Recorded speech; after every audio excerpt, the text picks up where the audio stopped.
Nós estamos no 29º domingo do tempo comum, caminhando para o fim desse tempo comum, para entrar no tempo do advento. Tempo do advento, nós esperamos o Natal de Jesus Cristo. E nessa primeira leitura do profeta Isaías, isso diz o Senhor sobre Ciro, o seu ungido. Ciro é um rei estrangeiro, não faz parte do povo de Israel, mas o Senhor vai usar Ciro, mesmo sendo um pagão, para realizar o seu projeto. Tomei pela mão para submeter os povos ao seu domínio e derrubar o orgulho dos reis e abrir todas as portas da sua marcha, e para não deixar trancar os portões, diz o Senhor. Por causa do meu servo Jacó e do meu eleito Israel, chamei-te pelo nome. Mas somente por causa de Jacó, por causa de Abraão, Isaque, por causa de Israel, eu vos liberto, eu vos chamo, diz o Senhor. Chamei-te pelo nome, reservei-te, não me reconheceste, mas não me reconheceste. Se dividiram sempre, diz o Senhor, entre Baal, entre os falsos deuses e entre eu, que sou o Senhor. E não existe outro, fora de mim não há Deus, diz o próprio Deus. Eu sou único, eu sou o verdadeiro. Deus insiste tanto no Antigo como no Novo Testamento nisso, eu sou. Jesus Cristo vai dizer: eu sou o caminho, a verdade e a vida. Em outra passagem ele diz: eu sou a porta. E nessa palavra Deus afirma dizendo: eu sou o Senhor e não existe outro fora de mim. Não há Deus, armei-te, guerreiro, sem me reconheceres, para que todos saibam, do Oriente ao Ocidente, que fora de mim outro não existe. Eu sou o Senhor e não há outro, confirma o Senhor. O mundo nunca aceitou isso. A criatura que sempre se revoltou contra o Criador nunca aceitou essa verdade, que Deus é único, que não existe, que nós somos criatura desse Deus. E no nosso batismo nos tornamos filhos adotivos desse Deus em Jesus Cristo. É interessante como a humanidade sempre fugiu dessa verdade. A humanidade sempre procurou um meio de sair de perto desse Deus. A humanidade sempre se afastou desse Deus, sempre ignorou esse Deus. E nesses dias, que são os últimos, ela se afasta mais e mais desse Deus. Eles querem tirar tudo que lembre desse Deus e desse único Deus. Nós queremos caminhar pela nossa própria conta. Nós expulsamos esse Deus da sociedade e da nossa casa, e principalmente da nossa vida. Mas Ele é único. Ele consegue, Ele vive sem eu, permanece sem eu, Ele existe sem eu, mas eu não vou sobreviver sem Ele. Mas eu insisto. O mundo dos pecadores e do pecado se afasta desse Deus e também quer nos arrastar com eles para o abismo. E Ele confirma: eu sou o Senhor, e não há outro Deus, e não há outro Deus. Hoje nós estamos passando por muita dificuldade. Nós, os cristãos, os verdadeiros cristãos estão passando por muita dificuldade. Nós temos vendo e ouvindo o que está acontecendo com os cristãos no Brasil, a perseguição. Para nós que somos os escolhidos do Senhor, segundo São Paulo, nessa carta de São Paulo a Tessalonicense, ele diz: vós sois do número dos escolhidos. Sabemos, irmãos amados por Deus, que sois do número dos escolhidos, porque o nosso evangelho não chegou até vós somente por meio de palavra, mas também mediante a força que é o Espírito Santo. Isso com toda abundância. Nós somos dos números dos escolhidos. Alguém sempre lembra, e nesses dias atrás, o arcebispo estava dizendo aquilo que toda a imprensa e todo mundo diz: nós somos o Brasil católico, o Brasil cristão.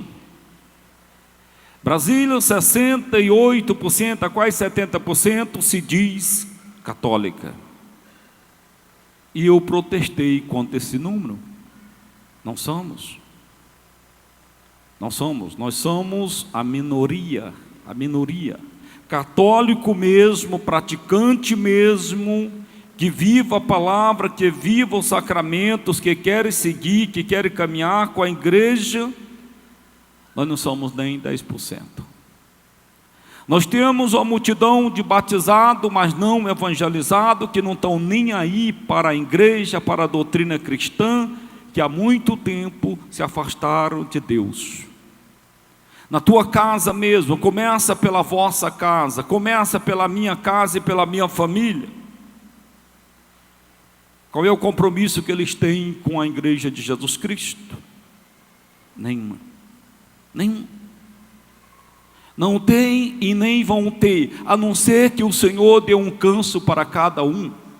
Quem sabe na dor, quem sabe no leito da morte, quem sabe depois de ter gastado tudo com as falsas esperanças, quem sabe se volte para Deus. Sabemos, diz eles. Demos graças a Deus por todos vós, lembrando-vos sempre em nossas orações diante de Deus, nosso Pai.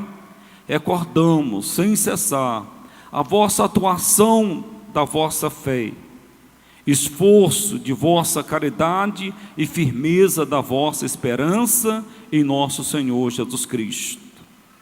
Então é preciso que nós, o número dos escolhidos e reduzidos, nós possamos compreender isso, saber e confirmar a nossa fé, a nossa esperança em Jesus Cristo, No evangelho de hoje, Jesus diz: dê a César o que é de César e a Deus o que é de Deus. E por que o Senhor fala dessa maneira? Porque do seu lado se encontram os fariseus, que fizeram um plano para apanhar Jesus em alguma palavra. Então eles mandaram os discípulos junto com alguns do partido de Herodes, que era o governador local, um tipo de rei local, para dizeres a Jesus: mestre, sabemos que és verdadeiro e que de fato ensina o caminho de Deus, e não te deixe influenciar pela opinião dos outros, pois não julga o homem pelas aparências. Veja que é um discurso bonito, mas falso, extremamente falso. Eles querem pegar Jesus Cristo em alguma coisa, e o Senhor já sabe disso. Como eles mesmos dizem, não se deixa se levar por opinião dos outros, pela aparência. Realmente Jesus não se deixa se levar por isso. Diz-nos, pois, o que pensas? Aqui vem a cilada.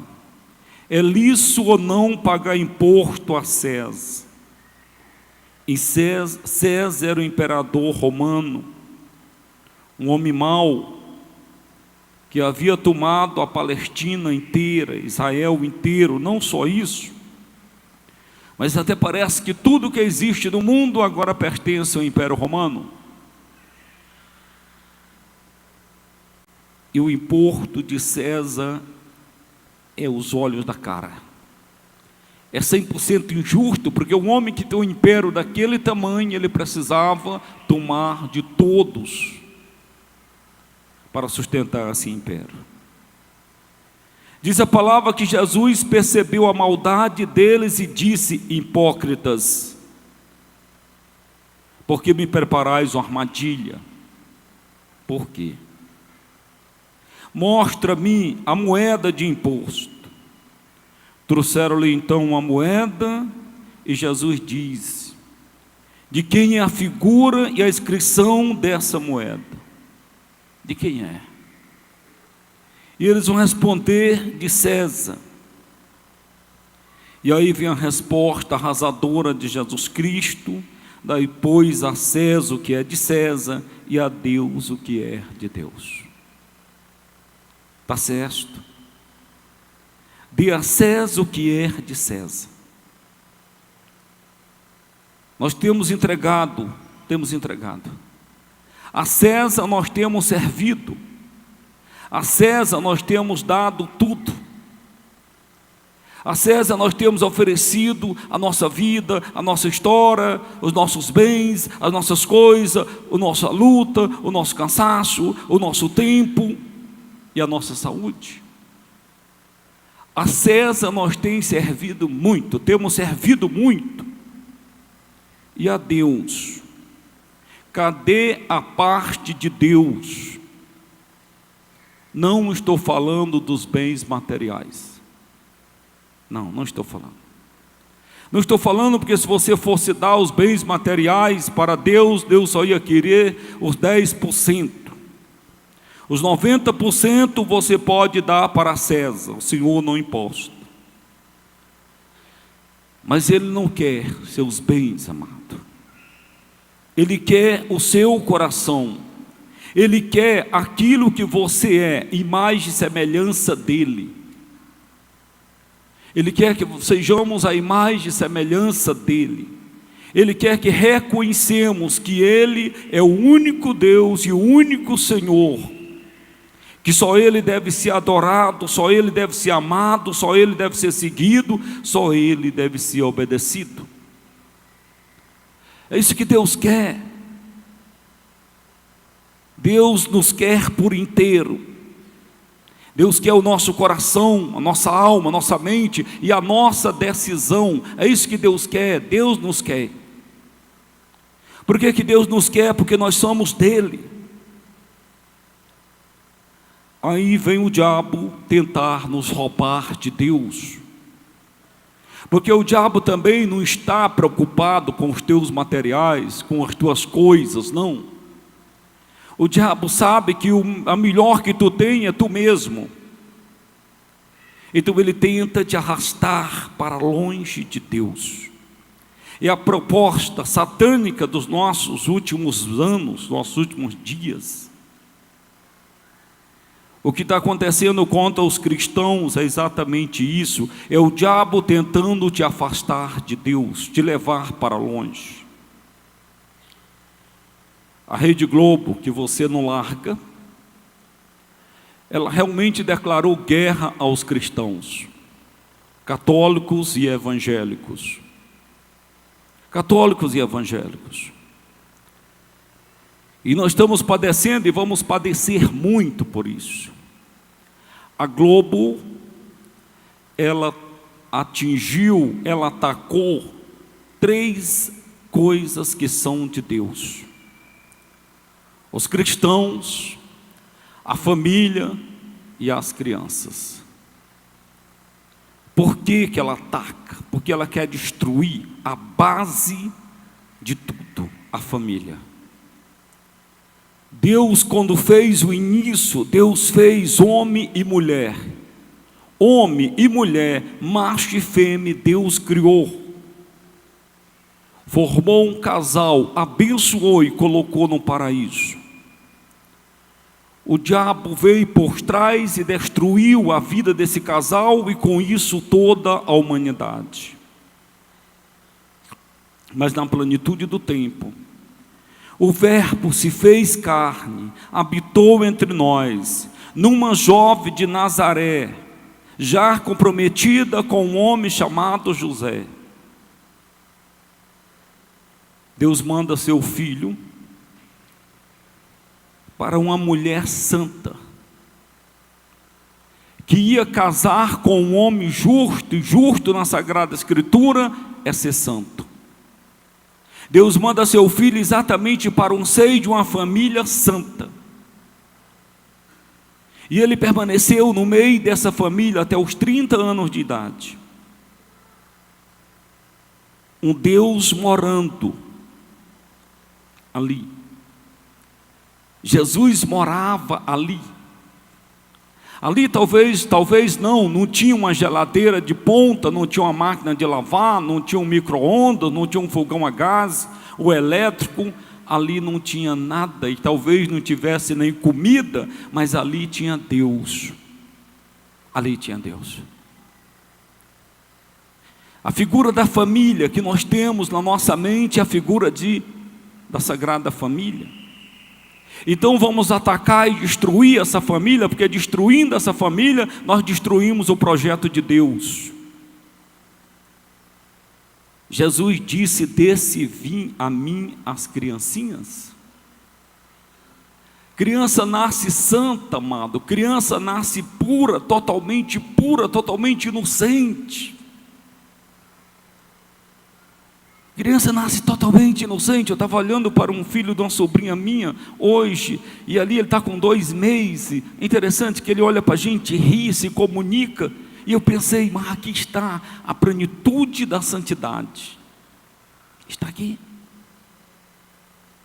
É verdade que todos nós nascemos tão puros, mas depois nós fomos crescendo, e a poluição do mundo, a cenoura do mundo, as loucuras do mundo, a contaminação do mundo, foi tirando essa pureza do nosso coração.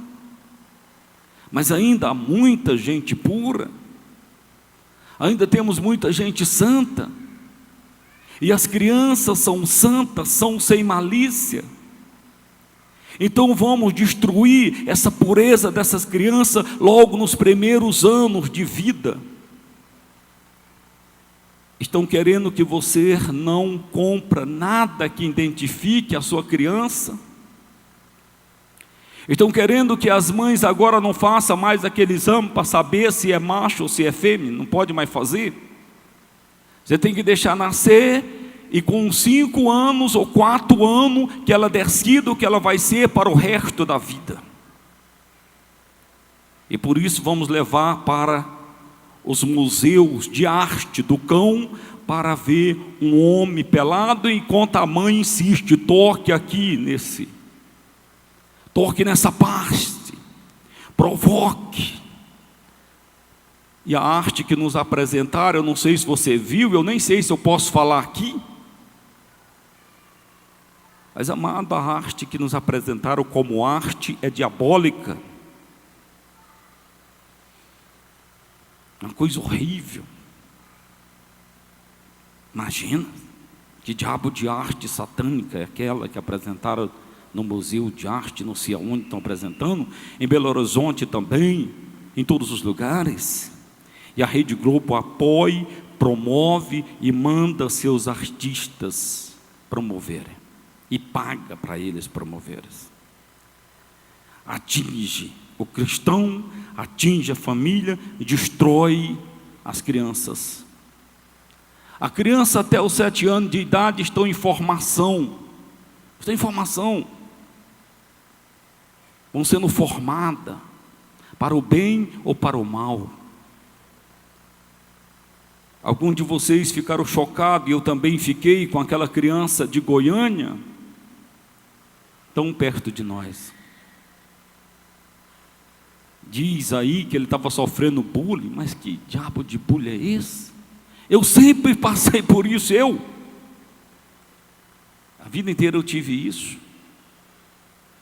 Todos nós tivemos provocações, todos nós passamos por isso, só que na minha época se resolvia no tapa. Era tapa, empurrão.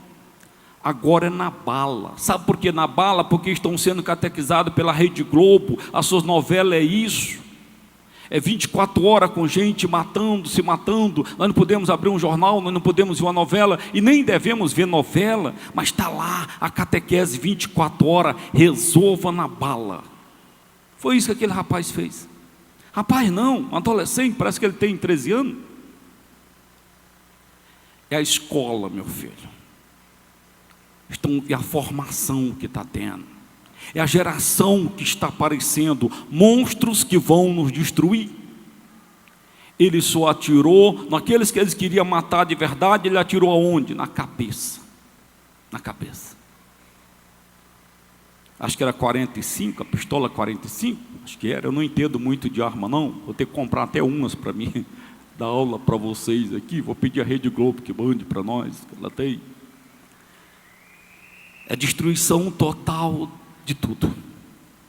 O pior que nós que somos cristãos aceitamos. Você não pode aceitar. Você que tem um dom de ser pai, de ser mãe, proteja a sua família, proteja a sua família. A sua missão é essa, meu filho. Não deixe que professores malignos possam educar os seus filhos. Quem educa seus filhos é você. Proteja, olha os livros que a escola está dando, olha o livro que o governo está dando para os seus filhos. Não aceite de jeito nenhum.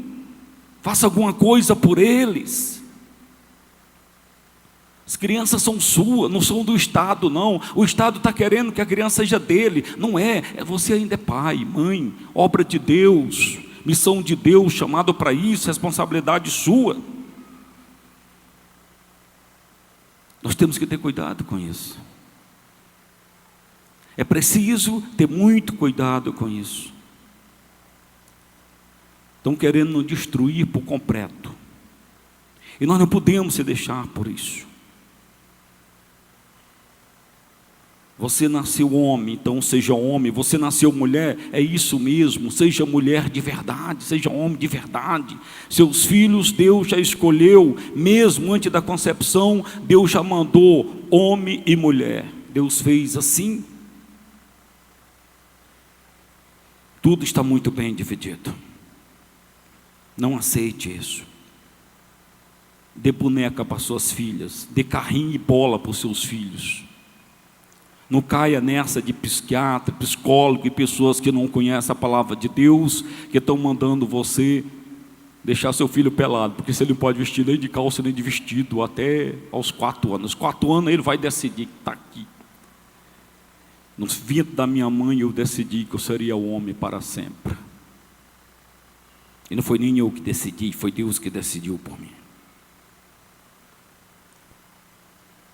Nós temos que pensar muito nisso. Tem muitos vídeos aí na internet bons que estão acontecendo. Compartilhe, passa. Eu mando todos os dias para aqueles que eu tenho na minha agenda. Mande, porque nós não temos uma emissora de televisão não, nós não temos. Nós temos as redes sociais, então através das redes sociais, e graças a Deus que nós temos a internet, então vamos usar a internet para combater isso aí. Tem um vídeo muito bom de um deputado falando com o ministro esses dias, muito bom, manda para todo mundo esse vídeo. Tem uma criança de 10 anos evangélica que dá um show, criança tem 10 anos, eu achei que ela tivesse uns 16, tem nada, a minha tem 10 anos, mas dá um show, e muitos padres, muitos pastores, e até muitos cardeais que estão caladinhos, sem falar nada. Nós temos que levantar nossa voz, por nós, pela nossa família, pela sua família. É isso que Josué fez. Josué substituiu Moisés, foi o sucessor de Moisés. Ele conduziu o povo passando por Jericó, derrubou as muralhas de Jericó, entrou na terra prometida com o povo, com as 12 tribos de Israel, assentou todas elas, cada uma na sua terra, dividiu a terra por cada tribo. Quando todos estavam assentados em paz, ele chamou a liderança. Ele chamou os líderes de cada turma, os anciões de cada tribo, aliás, não é turma não, é tribo, cada tribo reuniu todos eles e disse: hoje vocês vão decidir. Hoje vocês vão decidir a quem vocês querem servir. Se é Baal, se é os falsos deuses dos países por onde vocês passaram, ou se é o Deus, o nosso Deus de Abraão, de Isaac e de Jacó. Hoje vocês decidam, porque eu e minha casa serviremos o Senhor. Pode aplaudir Josué. Eu e minha casa. Eu e minha casa, ele está decidido. O problema é que ele se decidiu ser de Deus. Está decidido ser de Deus.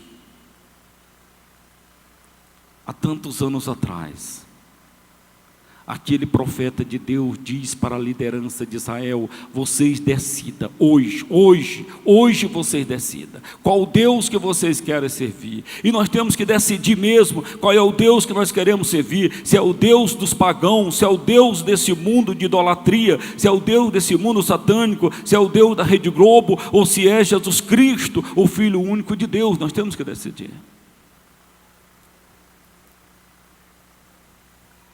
Uma quinta-feira pela manhã, canta aí, enquanto eu tomo água, porque Deus esqueceu Brasília no forno, e não chove mais. Os cientistas disseram, ficaram a semana inteira dizendo que sábado e domingo, até no Jornal Nacional de sexta-feira, aquela moça do tempo disse que ia chover em Brasília sábado e domingo. Choveu?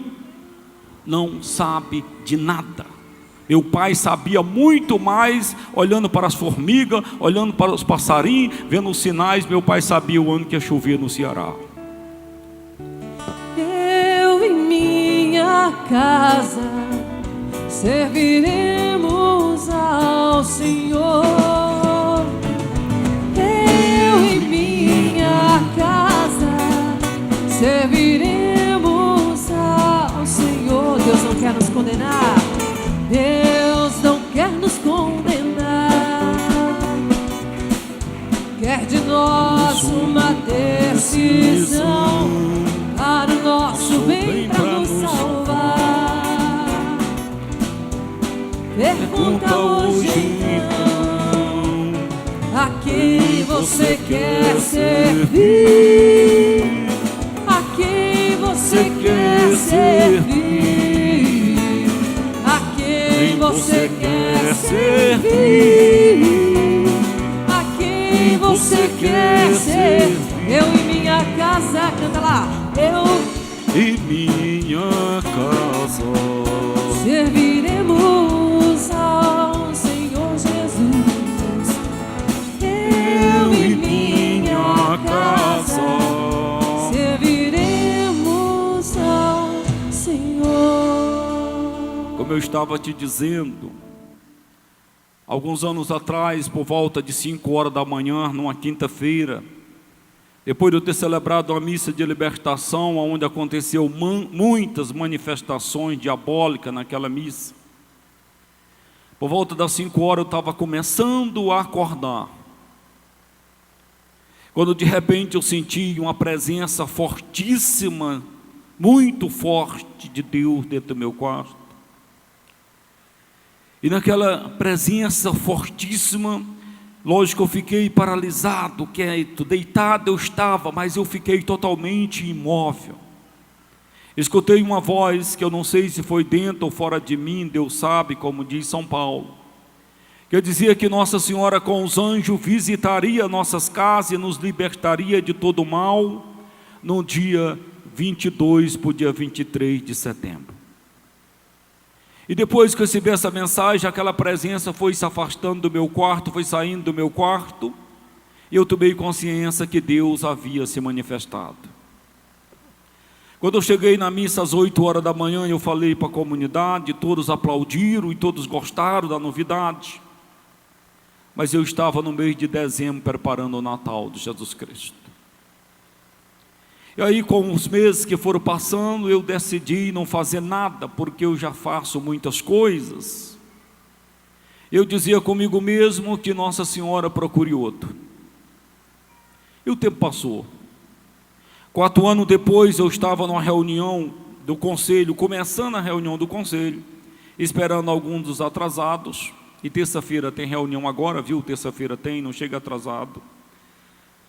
Quando o Sebastião, que é o coordenador da intercessão, se aproximou-se de mim e disse: Sebastião é um homem santo, é um homem de muita oração, muito temente a Deus, um homem muito simples.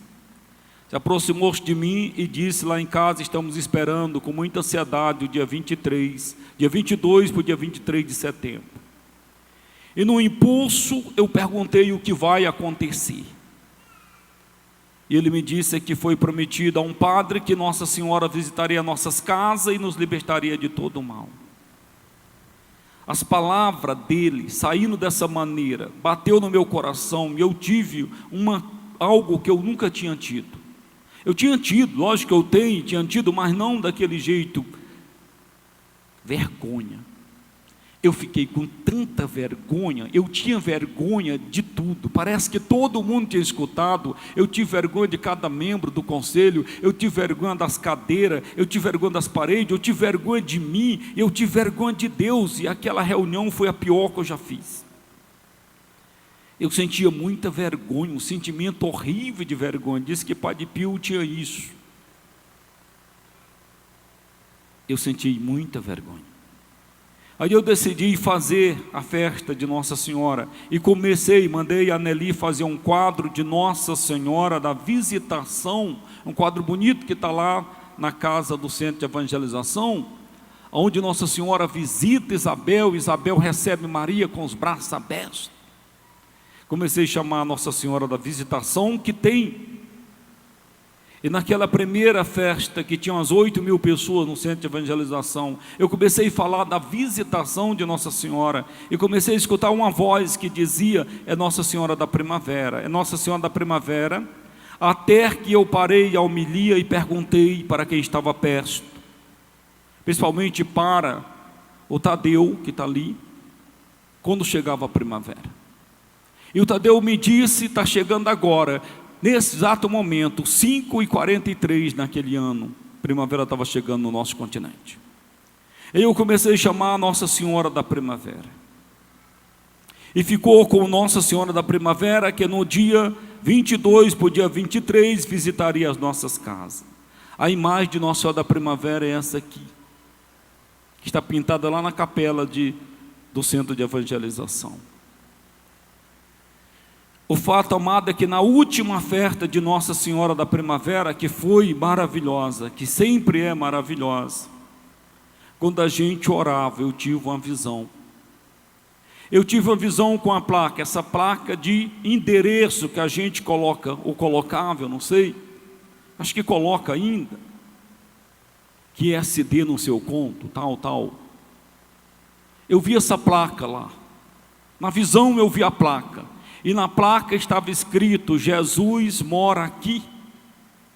E o Senhor me dizia: assim como Moisés mandou colocar, Deus mandou, não foi nem Moisés, Deus mandou que Moisés ordenasse ao povo que colocasse o sangue do cordeiro na porta de cada casa, porque naquela noite o anjo aterrorizador, o anjo matador, passaria por o Egito, e aonde ele encontrasse essa casa com este sinal, ele passava adiante e não entrava. E aquele sangue do cordeiro, que era nada menos do que uma ovelha ou um bode, mas era principalmente ovelha, um carneiro, não era bode não, era carneiro. Jesus dizia naquele dia para mim: era a minha prefiguração do meu sangue, porque eu sou o Cordeiro de Deus que tira o pecado do mundo. E nós mandamos fazer a placa, eu mandei fazer a placa, é essa placa. Estão fazendo vários tipos de placa, de PVC, de madeira. A que eu vi foi essa: Jesus mora aqui. Eu mandei colocar na porta da minha casa. Na minha casa, graças a Deus, não entra ninguém, a não ser os funcionários. Mas lá está escrito: Jesus mora aqui. E eu te convido também a colocar na tua porta, na porta de entrada da tua casa, dizendo isso: Jesus mora aqui. Agora, se Jesus mora aqui, somente agora eu compreendo isso. Eu estou compreendendo a profundidade dessa placa, dizendo: Jesus mora aqui. Se Jesus mora mesmo na sua casa, amado, o mal não vai entrar. As trevas não vão entrar na sua casa. A maldição desse mundo não vai entrar nessa casa. A pornografia desse mundo não vai entrar na sua casa. A destruição que estão querendo fazer da sua família não vai acontecer, porque Jesus mora lá. Se Jesus mora verdadeiramente na sua casa, não vai ser a Rede Globo que vai estar em primeiro lugar com as suas novelas satânicas. Não vai ser canais de televisão ou influência de homens e mulheres que não aceitam Jesus Cristo, que não querem Jesus Cristo. Se Jesus está mesmo na sua casa, o mal não vai entrar na sua casa de jeito nenhum. Você vai entender que Jesus mora na sua casa, então Jesus morando na sua casa, com toda certeza, você vai ter força e coragem definitiva para renunciar tudo aquilo que não constrói dentro da sua casa, tudo aquilo que não ajuda dentro da sua casa, tudo aquilo que não é de Deus de dentro da sua casa. Se Jesus morar dentro da sua casa, como Ele promete, e se você aceitar Jesus morar dentro da sua casa, o mal vai lutar com você, mas ele não vai ter o poder de entrar na sua casa. É uma placa só. Mas é Deus nos falando. Coloque, assuma isso. Jesus mora na sua casa. Ensine para os seus filhos e para as suas crianças, que nem um professor diabólico, que nem um filósofo, um teólogo, alguém pode tirar elas das mãos de Deus, porque elas são de Deus e mais semelhança de Deus. Creio em Deus Pai.